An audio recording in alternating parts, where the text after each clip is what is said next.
Her hands were folded on the desk like she'd stopped to pray and never started back up. The coffee was still warm. I checked, put my palm around the mug the way you do when you're stalling, when you need a second before you say out loud what you already know. The window was open an inch. Outside, pigeons were fighting over something in the square. Alice Cole, 34 years old, bookkeeper for the city of Craydon, Illinois, was dead in her chair with the expression of a woman who'd simply decided to stop. That's how it looked. That's how they'd written it up. Natural causes, cardiac event, tragic, unexplained, the kind of words that close a file and open a grave. I stood in that office for 3 minutes before I heard the floor creak behind me. I didn't turn around. I know now I should have. The killer was standing right there, smiling at the back of my head. I didn't know it yet. That was a Friday. Back up 3 days. The call came in on a Tuesday morning. I was at my desk reading a cold case that had been cold so long it had frost on it. The woman on the line said her name was Anna Cole. Her sister Alice had died 4 days ago at her desk in Craydon City Hall, and the official word was cardiac arrest. Anna said Alice was 34 years old, didn't smoke, didn't drink, ran 3 miles every other morning, and had the blood pressure of a woman half her age. She said the town was called Craydon. 4,200 people, 3 hours south. The kind of place, she said, where you knew every car by the sound of its engine, and the main event of any given week was somebody's cow getting loose on the highway. Nobody locked their doors. Nobody needed to. She said that like it mattered, like unlocked doors meant safe. I told her I'd come down Wednesday.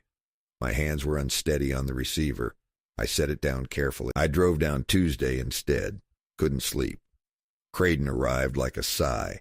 Flat land on all sides, a grain elevator on the edge of town, a water tower with the name painted in letters that needed touching up. The hotel was called the Craydon Inn, which showed a lack of imagination but at least honesty. I rented a room, dropped my bag, came back down, and ordered coffee at the counter. The woman who brought it smiled the way people smile at strangers in small towns. Warm enough, but watching. The town square outside the window had a war memorial, 4 benches, a flagpole, and about a dozen pigeons that appeared to have no other obligations. A hardware store, a pharmacy, a diner called Pauline's. It was 11 in the morning, and there were maybe 6 people visible on the street. The quiet had texture to it, the kind of quiet that isn't peace but practice. I drank my coffee and watched a pigeon dismantle something near the base of the memorial. Craydon, I thought. Something died here. Peter Sand came to meet me at City Hall Wednesday morning. He was the kind of tall that fills a doorway without trying. Broad shoulders, suit that cost real money for a town this size, firm handshake. Looked me directly in the eye the whole time. That can mean honesty. It can also mean practice. He said he was deeply saddened by Alice's passing, that she had been a model employee, and that naturally the city would cooperate fully with any inquiry, though he did want to note that the county medical examiner had already ruled the death natural. He said it gently, like a man correcting a child without wanting to embarrass the child. I told him I appreciated the cooperation. I told him I'd start with the budget records Alice had been working from. He nodded slowly, said he'd have someone pull what they could. He walked me to a waiting room and offered coffee. I took it, watched him leave.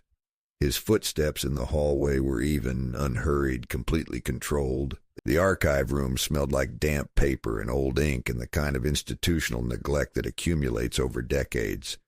A clerk named Donna showed me in, mid-50s, reading glasses on a chain, efficient. I told her I wanted budget records for the past 2 fiscal years. She went to pull them. Came back looking confused, then careful. The folders for 2017 and 2018 were absent. The hanging files were there, labeled in Alice's handwriting. Neat, precise, schoolteacher precise. But the folders themselves were gone. Donna said she'd have to check with administration. I asked when they'd last been seen. She didn't know. I asked who had access. She said department heads, the deputy mayor's office. I asked if there was a sign-out log. She said there was supposed to be. I asked where it was. She went quiet. I stood there in the smell of old paper and looked at the empty hanging files with Alice Cole's handwriting on the tabs. Routine digitization, Sand had said. Unfortunate timing. Anna Cole met me at her sister's apartment that afternoon. Small place above a hardware store. Alice had kept it tidy, everything in its place, a bookshelf organized by subject, a kitchen that smelled faintly of chamomile. Anna was younger than Alice by 4 years, same dark eyes, same careful way of holding herself. She handed me Alice's personal laptop wrapped in a dish towel like she was passing me something fragile. She said Alice had never let it out of her sight in the last 3 weeks. I found the file in a folder labeled simply Notes, an unfinished draft letter, no addressee, no date. Alice had been methodical. She'd laid out a discrepancy in municipal contract payments spanning 18 months. $800,000 distributed across 7 invoices, all paid to a company called Sand Group LLC. The work orders attached to those invoices described infrastructure improvements, roads, drainage, a parking structure behind City Hall. Anna asked me what it meant.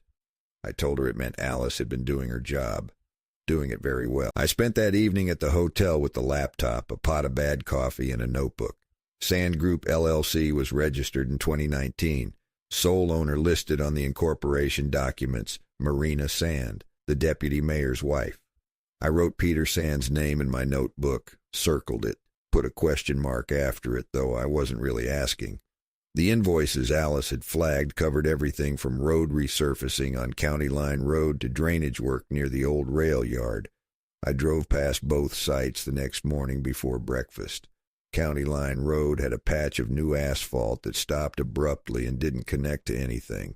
The rail yard drainage project showed no evidence of excavation whatsoever. Weeds growing undisturbed, ground hard and dry.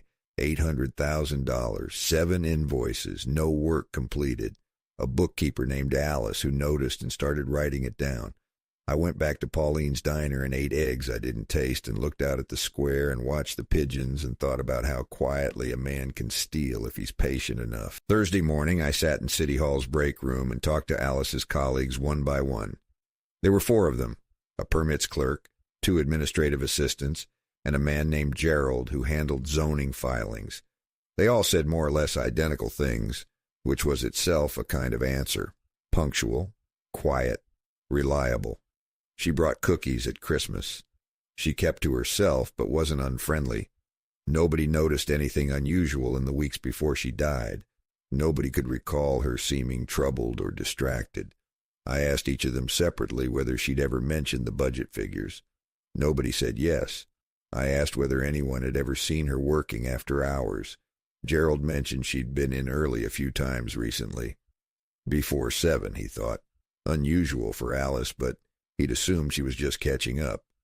I asked if they'd ever seen her print documents and take them home. The permits clerk looked at her hands, said she didn't think so. I thanked them all. People learn very quickly not to know things in towns like Craydon. The county medical examiner was a thin man named Hollis, who had the demeanor of someone who had long ago made peace with disappointing people. He confirmed the official finding: cardiac arrest, no signs of external injury or violence, standard toxicology screen clean. I asked about her age and health history. He acknowledged she'd been young and apparently healthy. I asked about the possibility of chemical agents that wouldn't show in a standard panel. He got careful, said the standard panel was comprehensive. I said the standard panel covered the standard things. He looked at me over his glasses and said a supplementary screen would require either new evidence or authorization from a superior. I asked whose authorization in a town this size. He said Captain Deering at the local substation. I went to Deering that afternoon. He was a wide man with a short temper and a long friendship with Peter Sand. I learned the latter from the framed photo on his wall. They were fishing together somewhere green, both smiling. I put in the request anyway. Deering said he'd think about it. That meant no. Thursday night, I sat at the small desk in my hotel room with Alice's laptop and a lamp that put out about enough light to read a postcard. The hotel coffee was bad, but it was hot. I'd asked a contact at the University Extension Office to run partial recovery on Alice's deleted files, and he'd sent back what he could. There were 9 emails, fragments mostly, all from a personal account, all addressed to herself, a habit she'd developed apparently of writing to herself to organize her thinking. The fragments were careful, methodical. She'd been tracking the invoices for 8 weeks. She'd cross-referenced the vendor registration with public records. She'd found the connection to Marina Sand. She'd written, "I don't know who to tell this to." The phrase stayed with me. Here was a woman in a small town who had found something real, something significant, and her first problem wasn't the money or the proof. It was the question of trust. In a town where everyone knows everyone, where nobody locks their doors, she had nowhere safe to take it.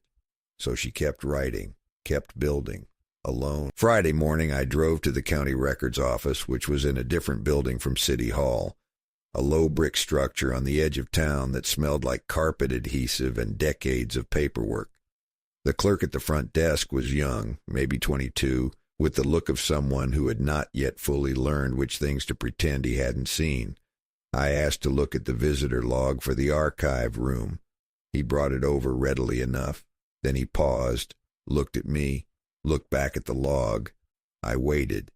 He said quietly that he probably shouldn't say anything, but that about 3 days after the bookkeeper died, Deputy Mayor Sand had come in personally and asked to retrieve several property assessment files. He said it had been an informal visit, no paperwork. He said Mr. Sand had told him it was just routine administrative consolidation. I asked if that was normal. The clerk said he'd been working there 8 months and hadn't seen it happen before. I thanked him. He looked relieved to have told someone and terrified for the same reason. I needed to know how Sand would react when he thought he was exposed. So Friday afternoon I made a document, blank spreadsheet, formatted to look like a budget comparison. 2 columns of numbers that didn't mean anything but were arranged to look like they did. I printed it at the hotel's front desk on their ancient Gestetner, folded it, put it in my breast pocket, and walked to City Hall. Sand's secretary let me in without an appointment. I said it was about the Alice Cole matter and watched her expression shift just slightly, like something moving under still water. Sand stood when I came in. I put the printout on his desk. I said I'd been going through the 1947 municipal files and found something I wanted to bring to him before I took it anywhere official. Wanted to give him a chance to review it first. I said it in the flat voice you use when you want a man to believe you're naive enough to do exactly that. Sand looked at the printout for a long time. He was good. I watched his hands. They stayed flat on the desk, perfectly still, one on each side of the paper. His face didn't change. His breathing didn't change. He read through the columns twice. I timed it. And then he looked up at me with the expression of a man deeply concerned about the good of the city. He said this looked serious. He said he wanted to handle it properly. He asked if he could have until the following morning to review it in context with the original files. He said he'd reach out to me at the hotel first thing. His voice was exactly the same as when he'd greeted me 3 days earlier. Same temperature, same pace, same weight behind the eyes, which was none. That's what I'd come to check, not his words. Whether anything moved in him, nothing did. I said I'd be at the hotel all evening. He walked me to the door, thanked me for coming to him directly. The handshake was the same as the first one. I went back to the hotel, ordered dinner I didn't eat, and waited. At 9:30, I turned off the lamp in my room and moved the chair to the corner farthest from the door. I had a recorder in my shirt pocket. Small one, good battery, and I'd rigged Anna's camera, the one she used for family photographs, to the door frame with electrical tape and a rubber band. Simple, it would catch movement in the hallway. I sat in the dark and listened to the hotel. It was the kind of quiet that makes you realize how loud cities are. No traffic, no voices, just the building settling and somewhere outside, wind moving across flat land. I thought about Eleanor. Thought about how she'd looked the last morning before she went to her sister's, standing at the kitchen window with her coffee. I thought about Alice at her desk, with her coffee still warm, My hands were unsteady in my lap. I held them together and waited. At 14 minutes past 2 in the morning, I heard the elevator. The elevator doors opened, and I heard footsteps in the hallway, measured, careful, but not slow. Someone who knew where they were going. They stopped outside my door. I didn't breathe. I heard the distinct metal sound of a key entering the lock. Not a pick, a key. A hotel master key or a copy. A full 3 seconds of nothing. Then the footsteps reversed. Careful. Even. Retreating back down the hall toward the elevator. I stayed in the chair. I didn't move to the door. I didn't look out. If he'd seen light under the door, movement, any sign I was awake and waiting, the value of the camera was gone. So I sat in the dark and listened to the elevator descend and listened to the hotel settle back into its nighttime quiet. I sat there another full hour. The town outside was completely silent. No wind now, no sound at all. Craydon was very good at silence. It had been practicing for a long time. Alice had lived in that silence, had worked in it, had tried to speak through it. I sat in the dark and held my unsteady hands together and waited for morning. Saturday morning, I was on the phone before 6.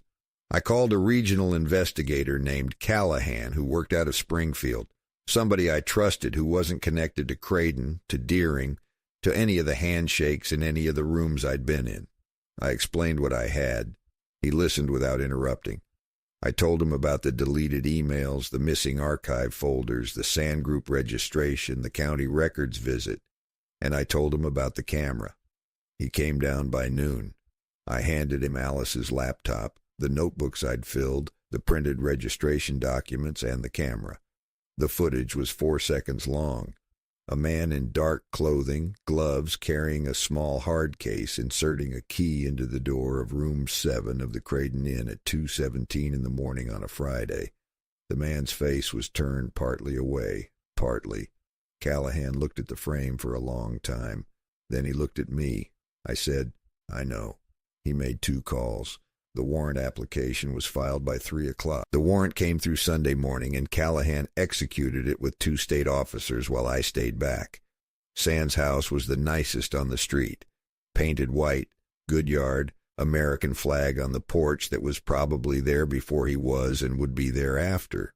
The search took 3 hours. In Sand's home office, inside a locked desk drawer, they found a small glass vial containing a crystalline compound.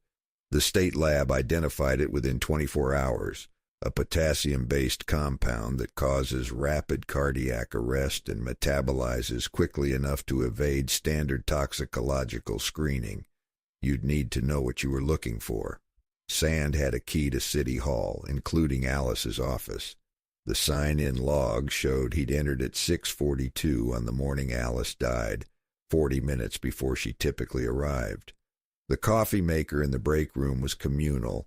Alice took it black every morning, reliable, punctual, the same every day.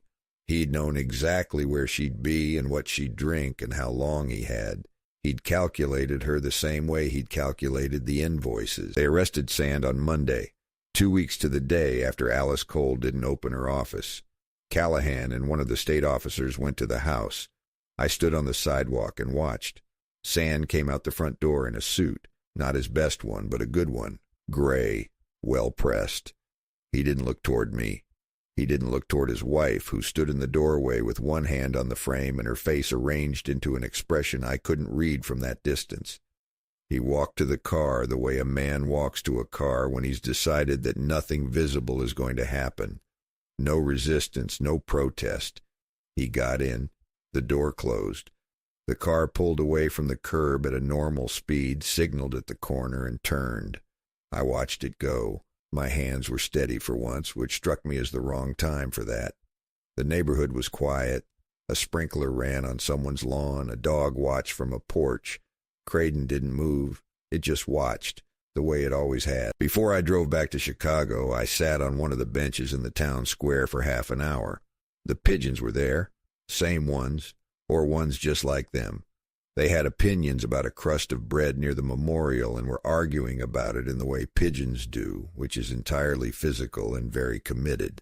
I watched them and thought about Alice Cole, who had looked out at this same square every morning from her office window across the street.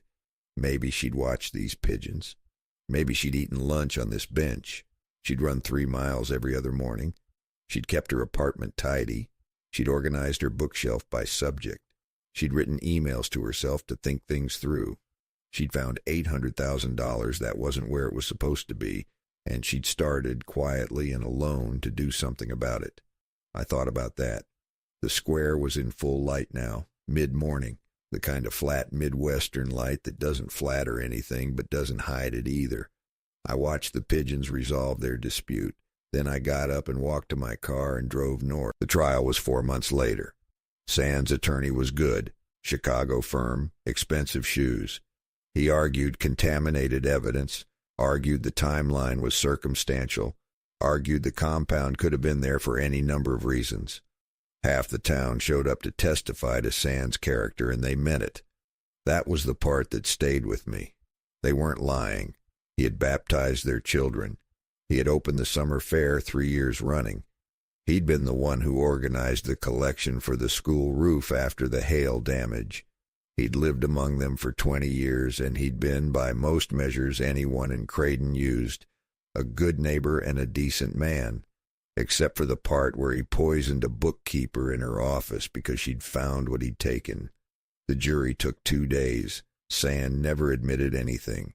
Not in court, not in any statement, not at sentencing. He sat through all of it the way he'd sat through my visit with the false printout. Still hands, even breathing. Nothing moving behind his eyes. Some men are like that. The quiet one. Back in Chicago, 3 weeks after the verdict, I was filing the case report. Anna had given me a USB drive with copies of Alice's files. A backup. I plugged it in to copy the case reference number from Alice's original draft letter. I'd read that letter 6 times by then. I knew where it ended. Mid-sentence, mid-thought. The account number for Sand Group, half-written. The name of the receiving bank, absent. She'd stopped writing and gone to make coffee and never come back. I opened the file. I looked at the screen. The letter was complete. The final sentence was there. Account number, bank name, the full routing detail. Everything Alice had never finished writing. I checked the metadata. Last modified the morning she died. 7:41 a.m. She was already dead by 7:41. I checked it twice, maybe 3 times. I closed the file. I didn't write it up. I put the USB in my desk drawer and sat back in my chair and looked at the ceiling for a long time. Alice found $800,000. Her life was worth less than he thought he'd lose. That's the whole case. But that letter, I checked the timestamp twice. She finished it somehow. The dead don't always leave when you think they do. Some of them just get quiet.